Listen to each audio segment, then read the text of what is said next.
Oi, turma, do livro Com os Olhos do Coração, José Carlos de Luca. A Mulher Perfeita.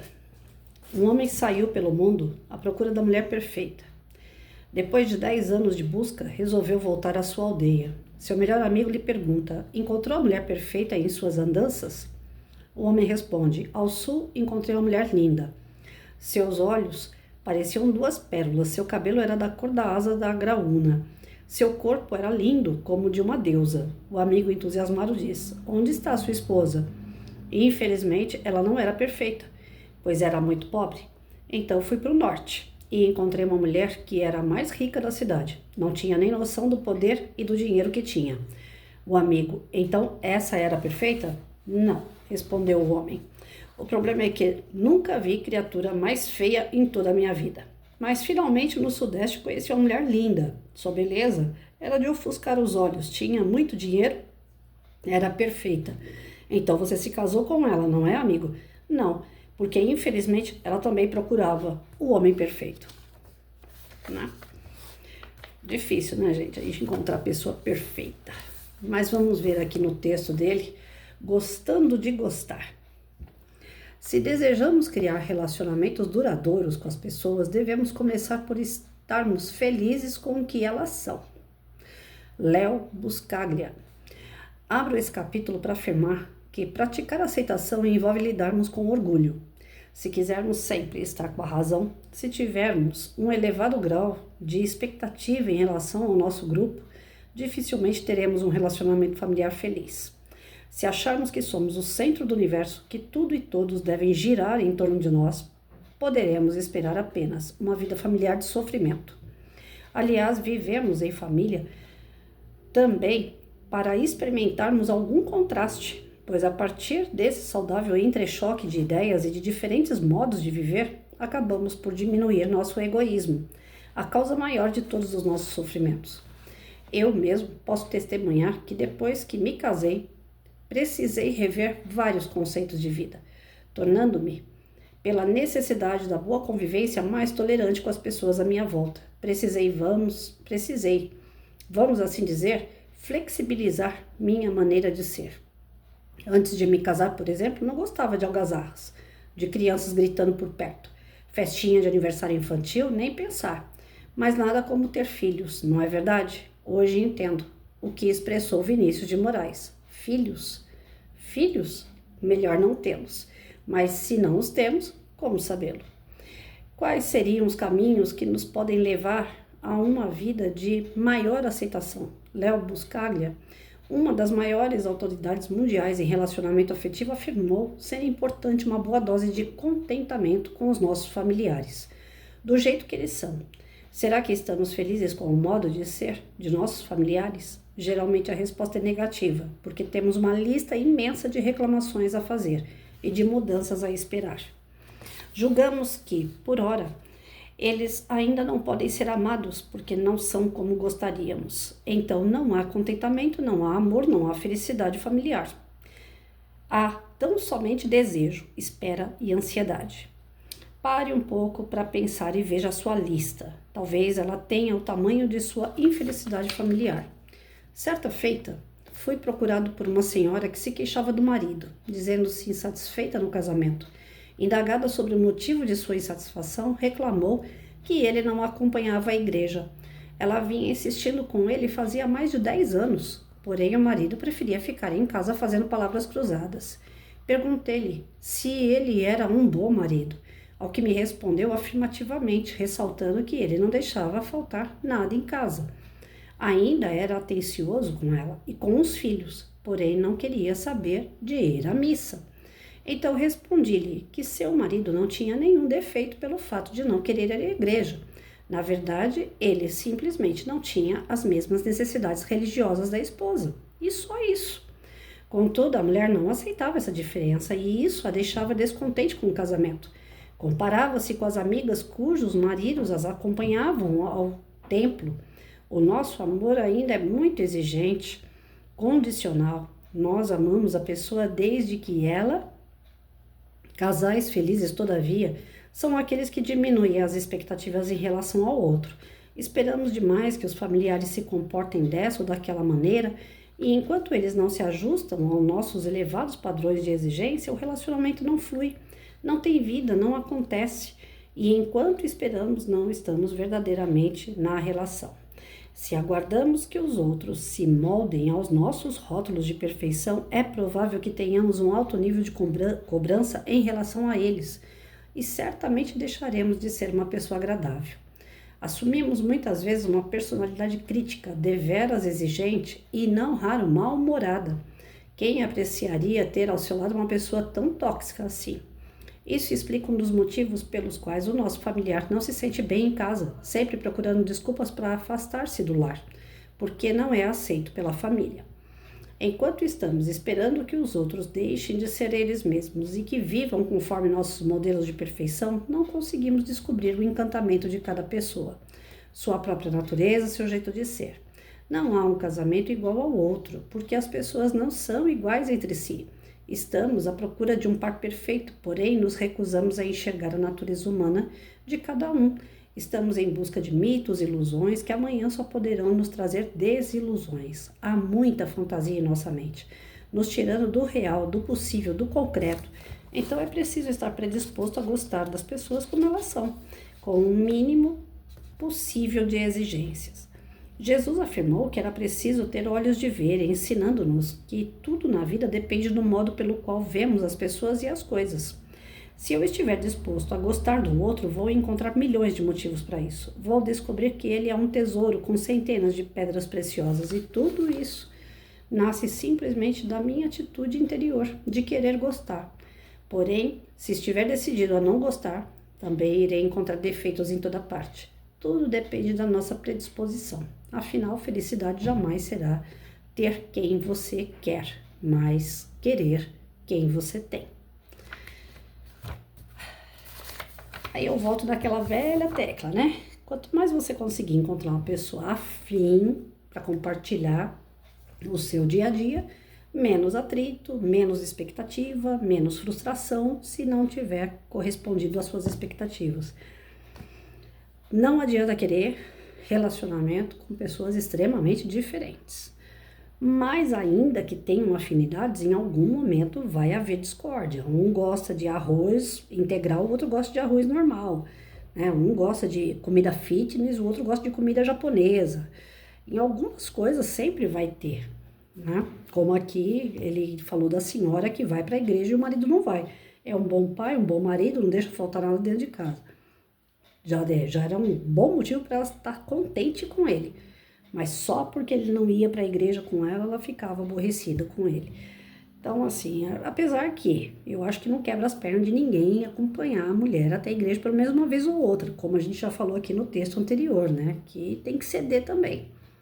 Já que você casou com a pessoa sabendo que ela vai na igreja, então sabe que também vai, de vez em quando você vai lá, acompanha ela, né? Não é tudo para um e nada para o outro. Talvez não é só pelo fato dela querer mostrar para as amigas que o marido vai junto, mas também pelo fato de mostrar, tá aqui, meu marido, eu sou casada, né? Eu tenho essa coisa de querer estar com meu marido ou meu namorado e mostrar, tá aqui, tá do meu lado. Porque se arruma alguém que não está do teu lado, então não tem o porquê de arrumar, né? Não é para a sociedade, para mostrar para a sociedade, mas para mostrar para mim mesma. Tá aqui, tá me fazendo companhia, né? Gostar das pessoas como elas são, a gente falou no outro texto também, é fácil quando? É no trabalho, por exemplo. Você fica 8 horas com a pessoa, depois você vai embora para sua casa. Você não vai ver essa pessoa no resto do dia, né? E ainda assim no trabalho, às vezes, não é mole, porque tem pessoas que são extremamente difíceis. Mas você ainda consegue exercitar melhor essa questão do deixa a pessoa ser do jeito que ela é, deixa que ela não me prejudique e eu fico na minha, né? Mas dentro de casa, a porca torce o rabo, por quê? Porque ali vocês estão dividindo tudo, né? O que vocês vão comer, as dívidas que vocês vão pagar, a cama que vai dormir, o ambiente que vai ser preparado para receber os filhos. E os filhos também, quando vierem, né, tem que ter o acolhimento, Cada filho pode ter 10 filhos, cada um é de um jeito. Não tem nenhum filho igual ao outro, não queira isso. Cansei de ver mãe chegando na escola e falando assim, mas eu tenho 5 filhos. Só esse aqui que me dá trabalho, os outros não. Alguém tem que ser bem diferente. E ninguém tá na família à toa. Todos nós passamos por estudos no plano espiritual, quem vai encarnar com quem e por que vai encarnar junto. Então, os planos de reencarnação tem um setor do lado espiritual, aquele filme Os Mensageiros, né, o segundo dos livros do Chico com o André Luiz, o segundo, Os Mensageiros. Ele fala dos planejamentos que são feitos de reencarnação. Cada família está onde deveria estar, com quem deveria estar. Não existe erro. E mesmo quando acontece, né, de vir um espírito, como aconteceu comigo na minha primeira gravidez, né, o espírito aproveitou um dado momento e se encaixou ali. Ele tinha 3 meses que ele precisava e a minha gravidez não ia adiante. Então, fui eu que fui segurar ele por esses 3 meses que ele precisava. Mesmo quando isso acontece, que o espírito não tem nada a ver com aquele grupo de espíritos, eu, meu marido, minha família, ainda assim um pouquinho dele fica com a gente, né? E um pouquinho da gente vai com ele. Então, não existe nada ao acaso. A gente sempre aprende ou ensina com as pessoas em volta. A espiritualidade está sempre atenta a tudo que nos acontece. Então, tudo vem pela providência de Deus.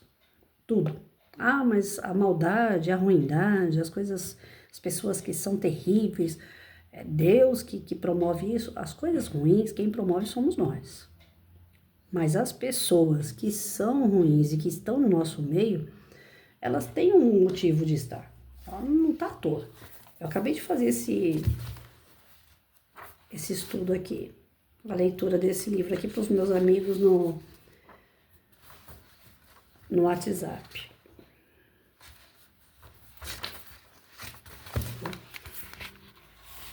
Se vocês tiverem Pensamento e Vida, ó, do Chico Xavier, quem tiver vai lá e procura. No capítulo 18, Sociedade. Quando nós estamos vivendo em sociedade, e olha que sociedade já não é só a nossa casa, né? Sociedade seria um município, um bairro, um estado, um país. Então, sociedade é geral, né? A convivência em família é programada. A convivência em sociedade também é programada. Então, a Patrícia dessa encarnação não precisava ir lá para a África para passar fome, pegar uma região árida, com pouca alimentação. A Patrícia, dessa vez, ela pode vir para o Brasil, que é um país tropical, onde ela vai passar algumas pindaíbas, uns altos e baixos, né? Ela vai ter pessoas, de repente ela vai ficar sem pessoas, mas fome a Patrícia não vai passar. Dessa vez não foi necessário. Mas tem gente que está se acotovelando no plano espiritual, pedindo pelo amor de Deus para ir para a África, para passar fome, para morrer de fome. Para vocês terem uma ideia como que está difícil a reencarnação, que quando começou a levantar essas bandeiras de LGBT para mais aí, dificulta a encarnação das pessoas, porque nós precisamos de um homem e de uma mulher para encarnar. Fisicamente, se precisa disso. Então, como já começou a ter esses outros grupos dentro da sociedade, esses outros tipos de família que são feitos, fica mais difícil para reencarnar. Então, aonde tiver brecha, os espíritos estão pedindo uma chance. Quando a gente está aqui, a gente tem a chance de fazer as coisas certas, mas a gente mais erra do que acerta, porque nós somos imperfeitos. A gente erra com a família anterior, pai, mãe, tio, avô. A gente erra com o que vem depois, marido, esposa, filhos, primos, sobrinhos. Né? A gente erra lá no nosso serviço, com pessoas do nosso serviço, a gente prejudica pessoas. E conforme a gente vai movimentando isso em volta de prejuízos, quando a gente chega no plano espiritual, eles perguntam, e aí, o que você trouxe na malinha? Aí você tá lá com a tua malinha embaixo do braço. Abre a malinha.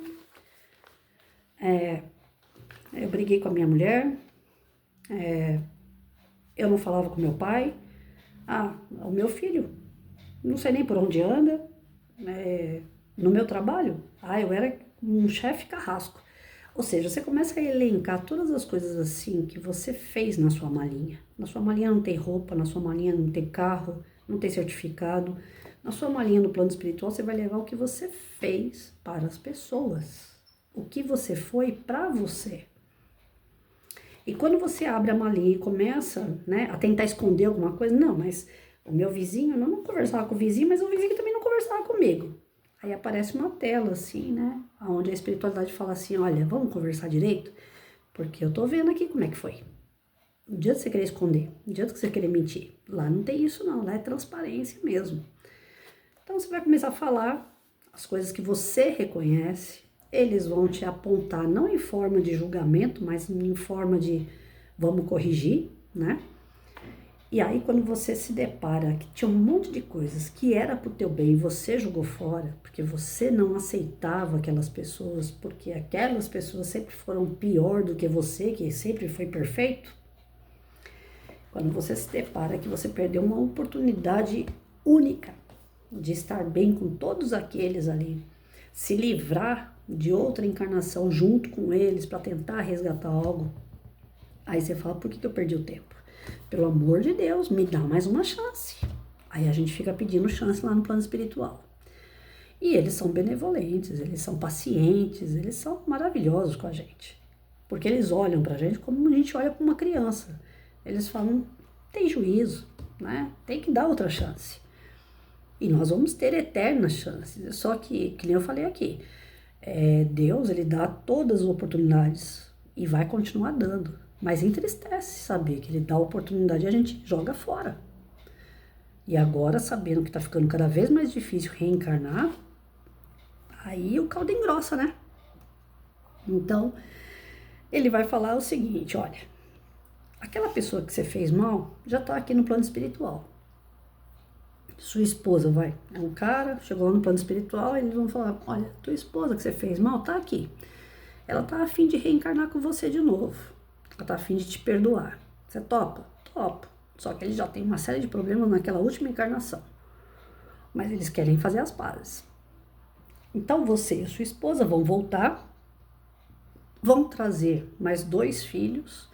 Um vai ser bonzinho, amoroso. O outro é aquele irmão que você teve e que você brigou por causa de herança, que você não falava com ele, lembra?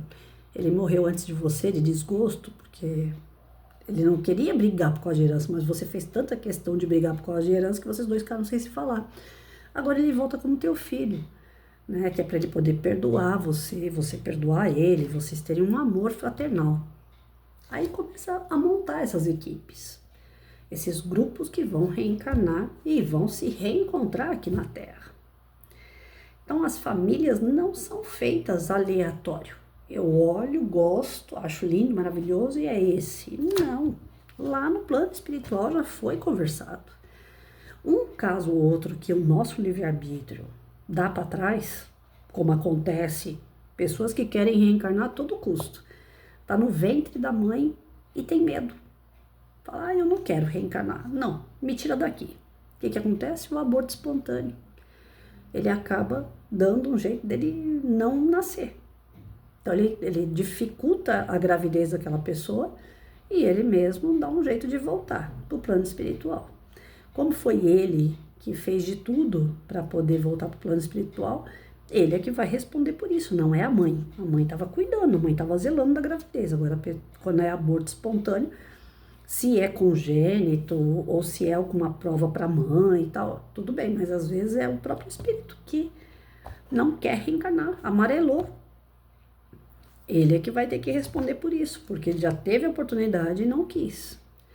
Né? Tem outras oportunidades que nós temos e que nós não queremos. Nós tem um filho que numa outra vida foi muito difícil, como irmão ou como pai, algum ente querido próximo, que um quis matar o outro e tal. Aí esse filho agora vem, como ele é muito ruim, né? Ele é muito endurecido, ele vem como autista, por exemplo. Muito inteligente, porém com um corpo limitado, porque o autista ele tem os limites, né? Não é tanto como algumas outras síndromes, mas ele também tem. Então, supondo que ele seja um autista grave, né, do nível mais alto, aquele que é nervoso, que é violento, ou seja, aquele pai, ele vai passar por uma situação com aquele autista ali, é difícil, mas ele vai ter que aceitar o filho dele. Como que ele não vai aceitar? Se ele não aceitar, ele não convive com o filho. Se ele não conviver com o filho, ele tá amarelando naquela missão que ele veio, naquele ajuste entre os espíritos. Então, tem situações que nós não podemos amarelar, não podemos voltar atrás. A gente tem que aceitar o que tem, ter resignação, ter paciência, tem que ter fé, tem que ter esperança, tem que ter resiliência, tem que ter força, para a gente poder saber lidar com aquilo ali. Passando aquela situação, mesmo que muito ruim, depois você não vai ter que passar de novo. Foi aprovado, você passa de ano. Aí você vai para uma outra história, para uma outra sociedade, para um outro tipo de família, outro tipo de lugar. Mas enquanto o homem não aprender a conviver com as diferenças, não respeitar o seu semelhante como ele é, né? O que não pode haver? Excesso. Tudo que é excesso é ruim. Tudo que é excesso é ruim. Eu sempre coloquei aqui no canal, em forma de estudo, minha opinião a respeito de questão de opção sexual. Para mim, o homem gay ou a mulher que é gay, né? Para mim tá tudo certo. Tá tudo certo. O que a pessoa faz dentro do quarto com a porta fechada não é problema meu. Então a pessoa pode fazer o que ela quiser com quem ela quiser. Agora, a partir do momento que isso começa a vir para a sociedade em forma de um monte de nomenclatura, impondo o tal do respeito, mas eles próprios não se respeitam e não respeitam as pessoas, aí fica difícil. Então, tem alguns excessos que, infelizmente, tem que modificar, inclusive, leis, para que haja um mínimo de boa convivência. As leis, elas regem a conduta das pessoas. E aí, se o pau bate em Chico e não bate em Francisco, aí eu não acho que está tendo uma certa justiça, né? Então, nós temos que ficar atentos aos excessos. Dentro da família, você vai aceitar o seu filho do jeito que ele é, beleza. Mas se seu filho chegar em casa e falar, a partir de hoje eu vou fumar maconha no quarto, e aí? Não é excesso? Você, enquanto pai, enquanto mãe, você não vai aceitar o seu filho fumando maconha dentro do quarto. Ah, então eu mando ele para o quintal grande. Mudou muito, né? Claro que não. Você, enquanto pai, enquanto mãe, você tem que orientar a não fumar. Você vai ter que dar um jeito dessa criatura não se tornar um drogado. É para isso que você tá aí. Pai e mãe é para ser como se fossem dois anjos guardiões da vida do filho. Depois que se torna adulto, aí sim, aí o livre-arbítrio dele vai ser usado e pai e mãe só fica na retaguarda mesmo. Mas enquanto tá dentro de casa, né, como dizia minha mãe, enquanto tá morando aqui embaixo do meu teto, comendo meu arroz, meu feijão, enquanto não paga aluguel, não paga água, não paga nada, vai ter que andar de acordo com a minha dança aqui. A minha música você vai ter que dançar. Então, o que está faltando muito hoje é isso, criança vira para um adulto e fala, se você não me respeitar, eu vou chamar o conselho tutelar. E aí? Tá certo que tem adulto que não respeita a criança, mas tem criança que já está sabendo de leis, mas não sabe dos seus deveres, porque não foi ensinado deveres, só foi ensinado direitos. Então, aceitar o outro não significa aceitar os erros do outro. Cada um é como é.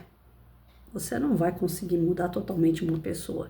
Você pode dar exemplo, você pode conversar, você pode fazer terapia, você pode levar para psiquiatra, psicólogo, você pode levar para uma religião, você pode ir orientando. Mas mudar, transformar totalmente uma pessoa, ninguém consegue. Até porque, para se transformar, a pessoa tem que querer de verdade. E muito poucas pessoas eu conheci na minha vida de 52 anos, quase 53, da pessoa chegar e falar de coração aberto e falar, eu não aguento mais ser quem sou, eu preciso mudar de verdade. Eu tive pouquíssimas experiências, poucas, e ainda assim duvidosas se a pessoa realmente mudou ou não. Né? Então, é difícil. é muito complicado, porque depende muito da força de vontade. Né? A pessoa fala, nunca mais eu vou beber. Você não vê mais a pessoa beber, mas quem garante que não está bebendo? Então, ninguém consegue ter o controle do outro 24 horas, como eu falei da outra vez. E nem estamos aqui para isso. Nem o nosso anjo de guarda, ele é tão assim, né? Tem horas que ele também se afasta da gente. Então, o que a gente tem que aprender aqui é que o mínimo, né, de flexibilidade dentro de um relacionamento, seja ele qual for, para que haja esse respeito. Esperar que alguém seja perfeito para você conviver junto, bobagem, porque nem você é perfeito também. Então não espera a perfeição, não queira ninguém idêntico a você, porque não vai ter. Deus criou cada um simples e ignorante, cada um a sua marcha, o seu jeito, pelos seus caminhos está evoluindo por conta própria. Nós precisamos dos outros para ajudar nessa evolução, mas cada um é um. Nós somos únicos. Não vai ter ninguém igualzinho. Quando você conversar com alguém e a pessoa falar que gosta de tudo igual a você, desconfie. Pode desconfiar. Patrícia, pode desconfiar.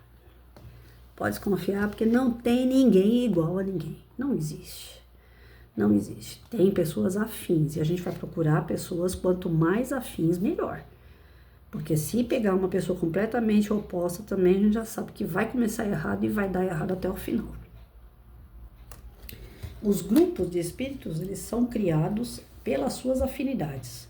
A gente leu aqui que, se eu não me engano, foi nesse livro mesmo, né? Onde artistas se reúnem com artistas, aqueles que são mais críticos, que são mais de notícia, jornalistas, que tem a ver com essa questão de social, de político, de financeiro, eles estão próximos também, são espíritos próximos. O que são ligados ao magistério são espíritos próximos, o que são ligados à área da segurança são espíritos próximos. Os seguranças, tem até uma... agora eu não lembro o nome do livro, que eu cheguei a fazer a leitura aqui no YouTube, do Áureo Gonçalves. Eu já tentei de tudo lembrar o nome daquele livro, me deu amnésia. Naquele livro, se eu não me engano, ele fala sobre isso, né? Sobre os guardas que tem em volta, né, das colônias e tal. Nós temos aqui no planeta Terra esses guardas que são da área da segurança. Os mesmos seguranças que fazem ao lado espiritual, eles acabam encarnando aqui como polícia, como GCM, como militar, né? Então, para vocês verem que são grupos de espíritos que fazem um determinado tipo de trabalho e eles permanecem juntos, vão reencarnando juntos. Então, aqueles que estão lá dentro de uma companhia, de um batalhão, no mínimo passa pela cabeça assim, por que eu estou trabalhando aqui? Eu deveria trabalhar em outro lugar. Né? Não que a gente não deva crescer, que a gente não deva querer melhorar, estar mais perto de casa, sei lá, coisa parecida. Mas às vezes o cara quer tanto sair daquele quartel onde ele está, e ali é onde ele precisa, porque são justamente os amigos que já estão com ele em outras vidas, trabalhando inclusive na mesma área. Então ninguém está em lugar nenhum errado. As nossas escolhas, o nosso uso do livre-arbítrio, às vezes muda os nossos combinados no plano espiritual. Eu posso ter combinado no plano espiritual de vir e ter 3 filhos, só tive um. Né? O primeiro não nasceu, não vingou, e o segundo, não sei por onde anda. Era para me ter 3, vamos supor, né? Então, quer dizer, já falhei. Já tem um aí que eu não quis. Tem um que eu não aceitei a 3ª gravidez. Ou aconteceu o que aconteceu com meu marido, que ele também não mudou o rumo dele, e aí não deu para ter o 3º. Então, nós temos situações que o nosso livre-arbítrio muda o trajeto. Só que quando muda o trajeto, dá um trabalho para a espiritualidade, mas eles vão arrumar um jeito de encaixar outras pessoas, outras situações, para que o que você precisa aprender seja aprendido. Por isso que muitas vezes ele fala, se não vai pelo amor, vai pela dor. Quando a gente sofre, é porque a nossa escolha foi mal, foi errada. É aquela porta que a gente bate, ela não abre, não dá certo. Aí por quê? Porque se abrir, você vai cair. Com certeza aquela porta ali é o vazio, é o nada, é um penhasco. Então por isso que não deixa abrir aquela porta. Aí você fala, mas eu queria tanto uma coisa e eu nunca consigo essa coisa. Por quê? É aquilo que você tanto deseja, se você conseguir, é a tua alma que vai pro brejo. Então tem coisas que não é para nós. A espiritualidade ainda interfere nisso. Ela tenta ajudar, mostrar que a escolha está sendo feita errada. Mas às vezes a gente é tão teimoso, tão cabeça dura, que a gente vai lá e fica, até que a espiritualidade fala, tá bom, vai, depois a gente vê o que vai acontecer. O que a gente ainda pode resolver. E aí a gente sofre. Até ser recolhido, até ser abraçado de novo, ser cuidado novamente, a gente vai sofrer. Porque as escolhas foi aquela coisa, né? A gente martelando até que a gente conseguiu. Mas conseguiu o quê? Sofrimento. Quando você vê que você está tentando muito uma coisa e não está dando certo, não é que a palavra de ordem é persistência. Cuidado, né? Tem que ter bem um discernimento aí, até onde essa persistência vai dar um bom resultado e até onde essa persistência é o teu fim. Essa questão da escolha, a espiritualidade não pode fazer nada, ela só vai tentar remediar depois, porque é teu livre-arbítrio, e Deus deu isso para todo mundo. Você faz um combinado de chegar aqui, ter uma família com os 3 filhos, um homem, a mulher e os 3 filhos, chega aqui, você não quer ter filho nenhum, você não quer casar, é o teu livre-arbítrio. Só que alguma coisa vai acontecer para você cruzar com essa família. Você vai ter essa família de alguma forma. E vai ter que aceitar essa família da forma que é, porque tem esses combinados. Se você não aceita, se você não dá valor àquilo que você tem em volta, pode vir coisa ainda pior. Né? Quando a gente vê que a nossa vida não está muito legal, imagina assim, podia estar pior, então não está tão ruim assim. É a maneira mais certa que a gente tem de poder encarar as situações e as pessoas mais difíceis. É imaginar que ainda podia ser pior. Então agradeça pelo que tem, se contenta com o que tem, né? Não é que a gente tem que ser cordeirinho, que a gente tem que baixar a cabeça, a coisa não tá boa e eu continuo e vou sofrendo. Não, mas eu tenho que fazer por onde não sofrer, conviver bem, fazendo a minha parte. E cada qual faz o seu. Eu lembro que teve um período que, não que meu pai fosse santo, que nunca foi, mas teve um período de casamento do meu pai e da minha mãe, que minha mãe tava pisando na bola demais. E eu falava pro meu pai, sai dessa, você tá sofrendo. Né? Eu cheguei a falar pro meu pai, você tá sofrendo. Ela tá só pisando na bola, não tá legal.